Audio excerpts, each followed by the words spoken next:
కార్యక్రమాన్ని వీక్షించుచున్నటువంటి దేవుని బిడ్డలైన మీకు అందరికీ కూడా నా హృదయపూర్వకమైన వందనాలు. అందరికీ వందనాలు. ఎలా ఉన్నారు? బాగున్నారా? మీరు బాగుండాలని తప్పక మా అనుదిన ప్రార్థనలో మానక మిమ్మల్ని జ్ఞాపకం చేసుకుంటూ ఉన్నాము.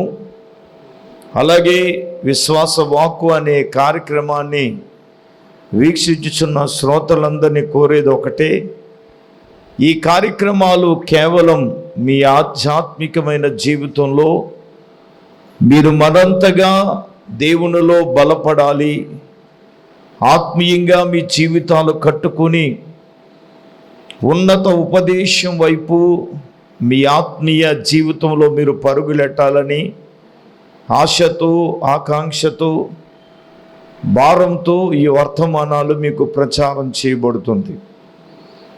మీరు ఈ కార్యక్రమాలు కేవలం వినువారు మాత్రమే కాకుండా విని మీ దైనందిన జీవితంలో ఆ ఉపదేశానుసారంగా మీరు నడుచుకుని మరింతగా బలపడాలనేది మా ప్రయత్నం. ఇంకా ఇంకేమీ ఆలస్యం చేయకుండా దేవుని వాక్య ధ్యానములోనికి మనం వెళదాం. మీ బైబిల్ చేత పట్టుకొని శ్రద్ధగా దేవుని మాటలు ఆలకించాలని ప్రభువు పేరిట దైవజనుడిగా మీకు ఆనబెడుతున్నాను. దేవుని వాక్య ధ్యానములోనికి మనం వెళదాం. ఈరోజు ప్రసంగాంశం ఏంటో తెలుసా? దిద్దుబాటు. ఈ ఉపవాస దినాలలో ఈ కూటాలు ఎందుకంటే ఒక దైవజనుడు అన్నాడు, ఇవి దిద్దుబాటు కూటాలు అని. మూలవాక్యంగా మనము చదువుకుందాం.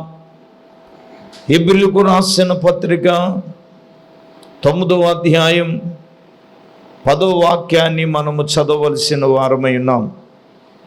ఇవి దిద్దుబాటు జరుగు కాలము వచ్చు వరకు విధింపబడి అన్నపానములతోనూ నానా విధములైన ప్రక్షాళనలతోనూ సంబంధించిన శరీరాచారాలు మాత్రమై ఉన్నాయి. నేను మొదట్లైన ఇది దిద్దుబాటు జరుగు కాలం. ఇది ఏ కాలం? దిద్దుబాటు జరిగే కాలం.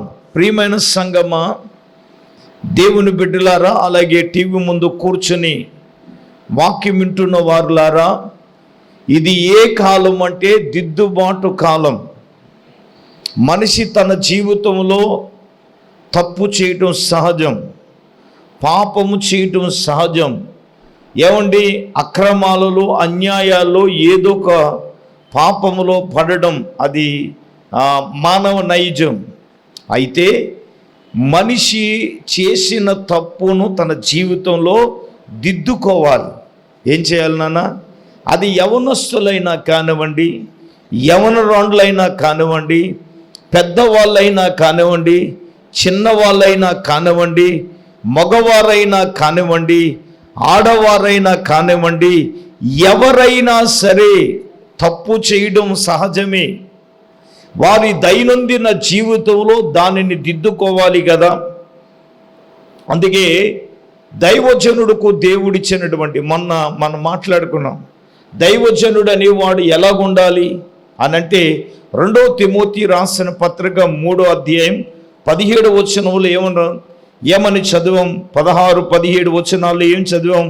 దైవజనుడు సన్నద్ధుడై ప్రతి సత్కార్యమును పూర్ణంగా సిద్ధపడి దైవావేశం వలన ప్రతి లేఖనమునంట ఉపదేశించుటకును తప్పుదిద్దుటకును నీతి యందు శిక్షణ చేయుటకు ప్రయోజనమైన.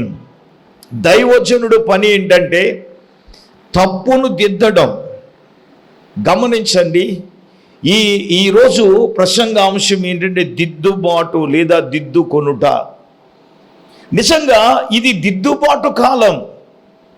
దేవుడు ఇచ్చిన ఈ వాల్యుబుల్ టైం అంటే అనుకూల సమయం. దేవుడు నీకు ఇంపార్టెంట్ సమయంలో మనం ఉన్నాం. మనం ఎలా పడితే అలా జీవించడానికి వీల్లేదు, ఎలా పడితే అలాగ ప్రవర్తించడానికి వీలు లేదు, ఎలా పడితే అలా మాట్లాడడానికి వీలు లేదు. ఏ మార్గంలో వెళితే ఆ మార్గంలో వెళ్ళిపోవడానికి వీలు లేదు. ప్రియమైన సంగమా, దేవుని బిడ్డలారా, ఏది పడితే ఆ క్రియ చేయడానికి వీలు లేదు. ఈరోజు 4 విషయాలు మీ ముందు నేను పెడతాను. మనం వేటిని దిద్దుకోవాలని దేవుని వాక్యం చెప్తుంది. ఉపవాసముతో మనము దిద్దుకోవాలి, లేదా దేవుడు నీతో మాట్లాడుతున్నప్పుడు దిద్దుకోవాలి. అయితే పరిశుద్ధ గ్రంథమైన బైబిల్లో నుంచి కొంతమంది వ్యక్తులను ఈ రాత్రి మీ ముందు నేను పెట్టాలని ఆశపడుతున్నాను. శ్రద్ధగా దేవుని మాటలు ఆలకించాలని ప్రభు పేరట నేను మీకు మనవి చేస్తున్నాను. ప్రియమైన దేవుని జనాంగమా, దేవుని బిడ్డలారా, ఒకానొక రోజున ఇశ్రాయేలీలైన తన ప్రజలైన వారు అన్య స్త్రీలను వివాహం చేసుకున్నారు. అన్య స్త్రీలను వివాహము చేసుకున్నప్పుడు అలనాడు దేవుడు దైవజనుడైన యెజ్రాను దేవుడు లేపాడు. యెజ్రా గ్రంథము 10వ అధ్యాయం, దయచేసి మనము 1-2 వచనాలు గనక ఒక్కసారి మనం గమనిస్తే, యెజ్రా ఏడ్చుచు దేవుని మందిరం ఎదుట సాష్టాంగపడుచు పాపమును ఒప్పుకొని ప్రార్థన చేశాను. ఇశ్రాయేలీలలో పురుషులు, స్త్రీలు, చిన్నవారు వచ్చి అతని యొద్దకు కూడి వచ్చి బహుగా ఏడవగా, ఏలాము కుమారులు ఒకడగు యెహీమయేలు కుమారుడైన షెకన్యా యెజ్రాతో ఇట్లనెను, మేము దేశమందున్న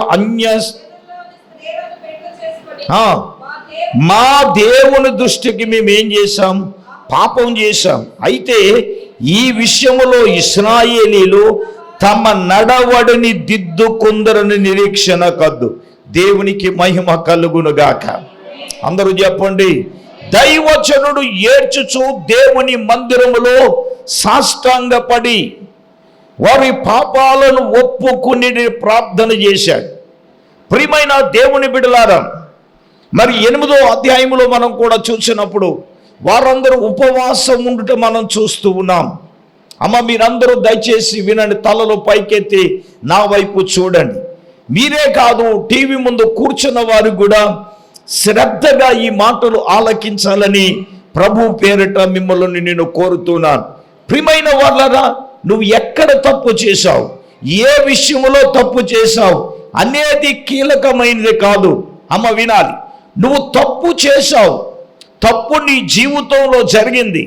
అయితే నీవు ఏ తప్పు అయితే చేశావో, ఏ అతిక్రమం అయితే చేశావో, లేకపోతే ఏ పాపము నువ్వు చేశావో, నీవు చేసిన ఈ పాపము, అతిక్రమమును దేవుని దగ్గర ఒప్పుకోవడానికి ఇదే సమయం. హల్లెలూయా. నీ నడవడికిని మార్చుకునే సమయము ఇదే. నీ నడవడిని మార్చుకోవాలి, నీ ప్రవర్తనను మార్చుకోవాలి. చూడండి, అలాగా దైవజనుడు ఒప్పుకొని ప్రార్థన చేస్తే, ఉండండి, ఇశ్రాయేలీలలో స్త్రీ పురుషులు చిన్నవారు గొప్ప సమూహముగా ఆయన యొద్దకు కూడి వచ్చంట బహుగా ఏడుచుచున్నారట.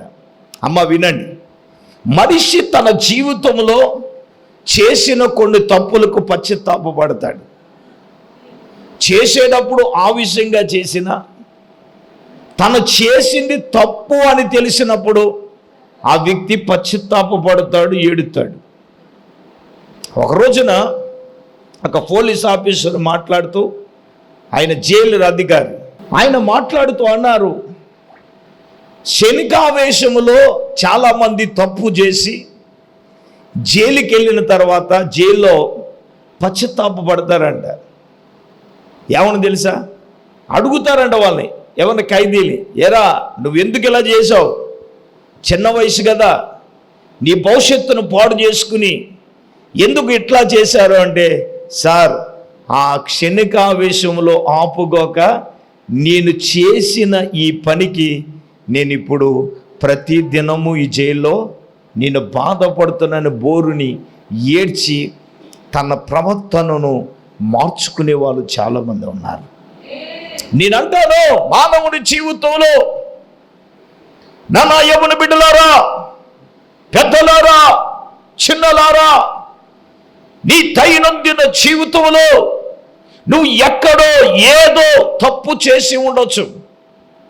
అయితే దైవజనుడైన వాడు దేవుని మందిరములో సాష్టాంగపడి పాపములను ఒప్పుకుని ప్రార్థన చేసి ఏడుస్తూ ఉంటే ఇశ్రాయేలీయులందరూ దేవుని మందిరానికి పరుగెత్తుకుని వచ్చారండి. వచ్చి వారు అంటున్నారు ఎజ్రా గారితో, అయ్యా మేము ఈ దేశమందుండి ఎవరిని చేసుకున్నారట? అన్య స్త్రీలను వివాహము చేసుకుని. నిజమే కదా, దేవుని నమ్మిన బిడ్డలం, దేవుని నమ్మిన వారే చేసుకోవాలి. అన్యులను మనం చేసుకోకూడదు. అసలు అన్యుల పెళ్లి మనం చేయకూడదు. నిజంగా మా కుటుంబానికి కూడా అదే శాపం. మా కుటుంబం అంటే మా కుటుంబమే. ఈ కుటుంబంలో దైవజనుడు కుటుంబం కూడా ఉంది. దేవుని సేవలోకి వచ్చిన తర్వాత, దేవుని పరిచర్యలోకి వచ్చిన తర్వాత ఇద్దరు స్త్రీల యొక్క వివాహం, ఇద్దరు కుమార్తెల యొక్క వివాహం అన్యులకి చేశారట. మా అమ్మగారు మ్యారేజ్ జరిగేటప్పటికి ఇంకా సేవలోకి రాలా. వారు సేవలోకి వచ్చిన తర్వాత కూడా పోనీ ఆ రెండు దిద్దుకుందామంటే మూడవది లాస్ట్ ఆవిడ ఆ సంఘటన కూడా మనం చెప్పుకోవలసిన అవసరం కూడా లేదు. ఎందుకు ఈ మాట నేను చెప్తున్నానంటే, అలాగే మా ఫ్యామిలీలోకి వచ్చేటప్పటికి నా తర్వాత మా చెల్లికి కూడా అయిందో మ్యారేజ్ చేశారు. అన్య స్త్రీలకి అన్య వివాహం చేశారు. నేను మాట ఎందుకు చెప్తున్నానంటే, మా జీవితంలో మేము చాలా నష్టపోయాం. ఈ రోజున భూలోకంలో మా చెల్లి లేదు. ఈ రోజున నేను అంటాను, కుటుంబాలకు అది ఆశీర్వాదం కాదు. ఇప్పుడు బిడ్డలను మనం ఏంటండి, బిడ్డలకు అంటాం కానీ రాతలకు గాయం అని అమాయకంగా మాటని తప్పించుకునే వాళ్ళు చాలామంది ఉన్నారు. బిడ్డలకు అంటాం కానీ రాతకు అంటామా అని అమాయకమైన మాట అనేసి తప్పించుకునే వాళ్ళు చాలామంది ఉంటారు. దేవుని ప్రజలంగా మనం అది చేశాము కాబట్టి ఈ రోజున నష్టాలు. నేను ఎవరిని ఉద్దేశించి కాదు సుమా, దేవుడు ఈ రోజున మాట్లాడమంటున్నాడు. ప్రభువు మాట్లాడే మాట, వారందరూ అన్య స్త్రీలను వివాహము చేసుకుని మా దేవుని దృష్టికి మేము ఏం చేశారట? నానా పాపం చేశారట. ఏమండి, ఒక అడుగు ఆలస్యం అవుతుంది. ఈ రోజున మనం దేవుని దగ్గర కనిపెట్టాం. దేవుడు సిగ్గుపరచడనే ఒక నిరీక్షణ నీకున్నప్పుడు వివాహం విషయంలో దేవుడు ఎందుకు చేయడండి? అప్పటి వరకు మన కంగారాగదుగా మనం కంగారాగకుండా పడిన అదేమంటారు, గాడి అనొచ్చు, లేదా బురద అనొచ్చు, ఏదనొచ్చు, దాన్ని రాసుకుని ఈ రోజున మనం ఇబ్బందులు పాడవుతున్నాంగా. ఇప్పుడు వీళ్ళు చేసింది అదే, వాళ్ళు ఒప్పుకుంటున్నారు. అయితే వీళ్ళు చెప్పిన పాయింట్, అయితే ఈ విషయములో ఇశ్రాయేలీలు ఏం చేస్తున్నారండి? తమ నడవడిని దిద్దుకొందురు. హల్లెలూయా చెప్పండి గట్టిగా, చేతులెత్తి. ఏమి దిద్దుకున్నారు? వారు తమ నడవడిని ఏం చేస్తున్నారు? దిద్దుకోవాలి. యవనస్తులు, యవన బిడ్డలు, పెద్దవారు, నేనంటాను, మీ నడవడిని దిద్దుకుంటేనే మీ పరిస్థితులు మారుతాయి, మీ జీవితాలు మారుతాయి. శాపగ్రస్తమైనది తొలగి దేవుని ఆశీర్వాదాలు మీ జీవితంలో, నీ నడవడిని నువ్వు దిద్దుకోకుండా, నీ ఆలోచన మార్చుకోకుండా, నీ తలంపులను మార్చుకోకుండా యహలోకములో అంటే అర్థం ఏంటి? ఒక అన్యుడిలాగా నువ్వు ఆలోచించి బ్రతుకుతాను, అన్యుడిలాగే జీవిస్తాను, అన్యుడిలాగే ఉంటాను అంటే ఈ రోజున నీ తలంపు మారాలి. ముందు నీ ఆలోచన మారాలి, నీ ఉద్దేశాలు మారాలి. అర్థమవుతుందా? ఈ రోజున వాళ్ళు తమ నడవడిని దిద్దుకుంటున్నారు. ఇది దిద్దుబాటు జరిగే కాలం.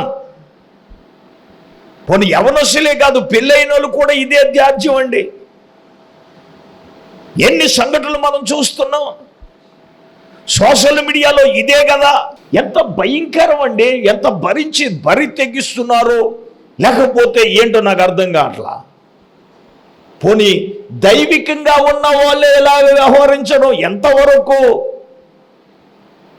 హలో వినాలి, ఈ రోజున నీ ప్రవర్తన ఏదైనా భార్యకు తెలియకుండా భర్త చేస్తున్నైనా సరే, భర్తకు తెలియకుండా భార్య చేస్తున్న వ్యవహారం అయినా సరే, ఏదైనా కానీ, ఏ నడవడైనా కానీ, ఈ ఉపదేశము ద్వారా, ఈ వాక్యము ద్వారా మీరు ఎవరైనా ఎక్కడ ఉన్నా ఈ వాక్యం వింటుంటే మీ నడవడిని మీరు దిద్దుకోండి, మీ జీవితాన్ని దిద్దుకోండి, మీ నడవడిని, మీరు చేసే దానిని ముందు నీ ఆలోచనలు మారాలి. ప్రభు మాట్లాడుతున్నాడు కదా, ఎలా పడితే అలాగుంటే, ఎలా పడితే అలా జీవిస్తే కుదరదుగా. చూడండి, యోనా గ్రంథములో మనం చూసినప్పుడు యోనా గారు, ప్రియమైన వాళ్ళారా, ఈ పట్టణం మీదికి నాశనము రాబోతుందని ప్రకటన చేశారు. ప్రకటన చేసినప్పుడు కూడా వారు ఏం చేశారే అంటే, చూడండి 5వ వచనం చూసినప్పుడు, నినివే పట్టణం వారు దేవుని యందు విశ్వాసముంచి ఉపవాస దినము చాటించి గనులేమి అల్పులేమి అందరూ కూడా గోనె బట్ట కట్టుకుని, అందరూ ఉపవాసం ఉండి దేవుని దగ్గరకు వచ్చారు. అందుకే ఈ ఉపవాస కూటాలని దిద్దుబాటు కూటాలని ఎందుకంటారంటే, వాళ్ళు తప్పు చేసినప్పుడు ఉపవాసం ఉండి దేవుని సన్నిధికి వచ్చి దేవుని సన్నిధిలో ప్రార్థన చేశారు. తమ నడవడికిని వారు ఏం చేశారు? అయ్యో, మేము దేవునికి విరోధంగా ఏం చేశాం, పాపము చేశామని దేవుని దగ్గర ఒప్పుకోవాలి. దేవుని దగ్గర ఏం చేయాలి నానా? ఒప్పుకోవాలి కదా. ఇప్పుడు వీరందరూ కోనె బట్ట కట్టుకుని ఉపవాసం ఉండి కన్నీళ్లు కార్చి, ఈ సంగతి ఎవరికి వినపడిందండి? రాజుగారికి వినపడింది. రాజుగారు కూడా వచ్చేశారు, సింహాసనం నుండి దిగారు, రాజవస్త్రాలు వేసుకున్నారు. ఈయన కూడా తీసేశారు, రాజవస్త్రాలు తీసేసి గోనె బట్ట కట్టుకొని వీరు కూడా ప్రజలందరితో కలిసి వీళ్ళ చేసిన పని ఏంటో ఒకసారి మనము దైవ లేఖనములో మనం చూసినప్పుడు, ఉపవాసం ఉండి వీరందరూ కూడా చూడండి 9వ వచనం, మనుషులందరూ తమ దుర్మార్గములను విడిచి తాము చేయి బలత్కారములు మానవలనని, మనుషులేమి పశువులేమి, ఓకే,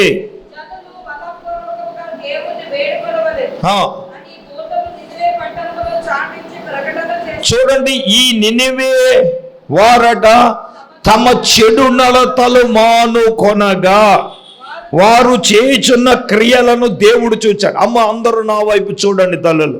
ఈ నినివే వారు అందరూ ఏం చేశారమ్మా? తమ చెడు నడతలు మానుకొనుట, వారు చేయుచున్న క్రియలను ఎవరు చూచారు? దేవుడు చూచాడు. అంటే అర్థం ఏంటి? ఉపవాసము ద్వారా వీరి నడవడికిని వీరు ఏం చేసుకుంటున్నారు? దిద్దుకుంటున్నారు కదా. వారి క్రియలను ఏం చేస్తున్నారు? దిద్దుకుంటున్నారు కదా. చెడు నడతలను మానుకున్నారు. మానుకోవడం అర్థం ఏంటి? దిద్దుకోవడమే కదా. దిద్దుకోవడం అంటే ఏంటి? మానవేయడమే కదా. దిద్దుకున్నామని చెప్తున్నారు, మానుతున్నారా? మానట్లేదు కదా. క్రియలు మారుతున్నాయా? చేతలు మారుతున్నాయా? మాటలు మారుతున్నాయా? ప్రవర్తన మారుతుందా? జీవితం మారుతుందా? ఏం మారుతుంది? మారలేదు గనుకనే కుటుంబములు శాపాలు ఏలుబడి చేస్తున్నాయి. వెరీ సీరియస్గా తీసుకోండి ఇది. ఎలా పడితే అలా ఉండడానికి వీరు ఏం చేస్తున్నారు? ఉపవాసం ఉన్నారు, కన్నీళ్లు కార్చారు. ఇక్కడ గమనించవలసిన విషయం ఏంటంటే, తమ చెడుతనమును మానుకున్నట్టు ఈ క్రియలను ఎవరు చూశాడు? దేవుడు చూశాడు. అమ్మ, ఎవరు చూస్తున్నాడు? దేవుడు చూడట్లేదు అనుకుంటున్నావా? దేవుడు చూస్తున్నాడు నానా. దేవుడు చూడట్లేదా? దేవుడు చూస్తున్నాడు కదా. ఇప్పుడు ఈ నినివే వారు, రాజు సైతం, వారు తమ ప్రవర్తన ఉపవాసం ఉండి ప్రార్థించడం ద్వారా దిద్దుకున్నారా లేదా? మరి మనం దిద్దుకుంటున్నావా? మన నడవడిని దిద్దుకుంటున్నావా? మన క్రియలను దిద్దుకుంటున్నావా లేదా అనేది మన ఆత్మ పరిశీలన చేసుకోవాలి కదా. మీరు అడగొచ్చు, అయ్యా వాళ్ళు ఎందుకు దిద్దేసుకుంటారంటే ఈ పట్టణం ఇంకా 40 దినాల్లో ఏమవుతుంది, నాశనం అయిపోబోతుంది, కీడు అంటే కీడు వద్దని దిద్దుకుంటావా నువ్వు? హలో, కీడు వస్తాదని తెలిసే వారు ఉపవాసం ఉండి పశ్చాత్తాపముతో తమ చెడు నడతలు తమ క్రియలను మార్చుకుని దిద్దుకున్నారు. అది ఎవరు చూచారు తెలుసా? దేవుడు చూచాడు. హల్లెలూయా. నీ ప్రవర్తనను దేవుడు చూస్తున్నాడు, నీ నడవడికని దేవుడు చూస్తున్నాడు, నీ క్రియలను దేవుడు చూస్తున్నాడు కదా. సంగమా దేవుని బిడ్డలారా, ఇప్పుడు వీళ్ళు దిద్దుకొని పశ్చాత్తాపముతో దేవుని దగ్గర రోధించి అంగలారుస్తున్నారు. మరి మనం ఏం చేస్తున్నాం? మనం ఏం చేయగలుగుతున్నాం మన ఆత్మీయ జీవితంలో? దేవుడే మాట్లాడుతూ ఉన్నాడు. దిద్దుపోటు జరిగే కాలం ఇది అంటున్నాడు. ఎవరైనా దిద్దుకోవాలి, ఇంకా రోజులున్నాయి అనుకున్నా, ఏ సమయంలో ఎప్పుడు ఏమి జరుగుతుందో తెలియదుగా. అందుచేత మనం ఏం చేయాలా? మనం దిద్దుకోవాలి కదా. ఇప్పుడు వీరందరూ ఏం చేస్తున్నారయ్యా అంటే, తమ చెడు నడతను మానుకొని వారు చేయుచున్న క్రియలను దేవుడు చూచి వారు దిద్దుకున్నాడు కాబట్టి దేవుళ్ళు ఏం కలిగింది? పశ్చాత్తాపుడయ్యాడు దేవుడే. హల్లెలూయా. ఎవరు నాన్న? దేవుడు పశ్చాత్తాపుడు ఎందుకు అయ్యాడు? హలో, దిద్దుకున్నారు కాబట్టే కదా. దేవునికి పశ్చాత్తాపం రావడం ఏంటంటే, నువ్వు దిద్దుకోకపోతే పశ్చాత్తాపం. దిద్దుకున్నారని దేవుడు పశ్చాత్తాపుడై, ఇది వేరండోయ్, వారికి చేతానని తానిచ్చిన మాట. చూడండి, కీడు చెయ్యక దేవుడు మానేడు. దేవునికి స్తోత్రం. కీడు చెయ్యటం మానడానికి కోసమే పశ్చాత్తాపడ్డాడు. పాపం చేసిన పశ్చాత్తాపడ్డాడు. వీళ్ళని ఎందుకు చేశాను ఆయన అనుకున్నాడు ఆదికాండంలో. అసలు వీళ్ళు ఎందుకు, నేను ఎందుకు సృజించానా అని దేవుడు పశ్చాత్తాపడ్డాడు కదా. నువ్వు చేసే దుర్మార్గం గురించి దేవునికి పశ్చాత్తాపం రాదా? అసలు భూమి మీద నేను ఎందుకు కలగజేశాను రా దండగా, హెచ్చరక్తవేజీ. హల్లెలూయా. నువ్వు ఇటు ఎవడికో ఉపయోగపడవు, నువ్వు తల్లిదండ్రులకు ఉపయోగపడవు, దేవునికి ఉపయోగపడవు, సేవకుడికి ఉపయోగపడవు, సంఘానికి ఉపయోగపడవు. విగ్రహం పుష్టి నైవేద్యనష్టి. హల్లెలూయా. పెడితే కంచెడు కూడు లాగుతావు, వేసరక్తవేజీ. దానివల్ల ఎవడికి ఉపయోగం అది? పోనీ ఇంట్లో ఉపయోగపడే పని ఏమన్నా చేస్తావా? చెయ్యవు కదా.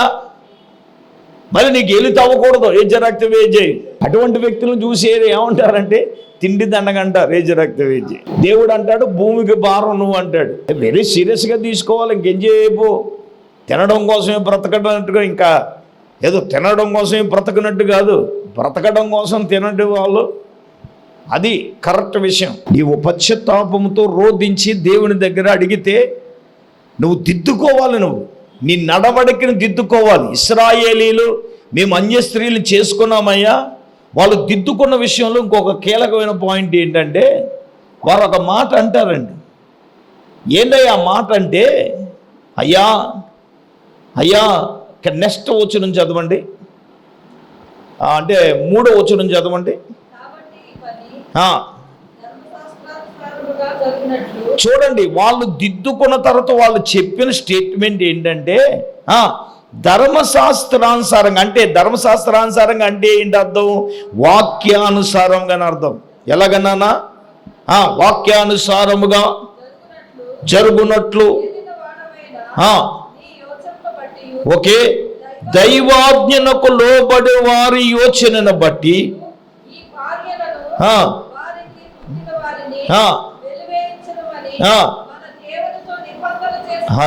అది వాళ్ళ నిబంధన చేసుకున్నారు. దేవునికి స్తోత్రం. చెప్పండి గట్టిగా హల్లెలూయా. ఇక్కడ కొన్ని మాటలు నాకు నచ్చినాయి. వాక్యానుసారము, దైవాజ్ఞకు భయపడి. ఏమండి ఏంటమ్మా?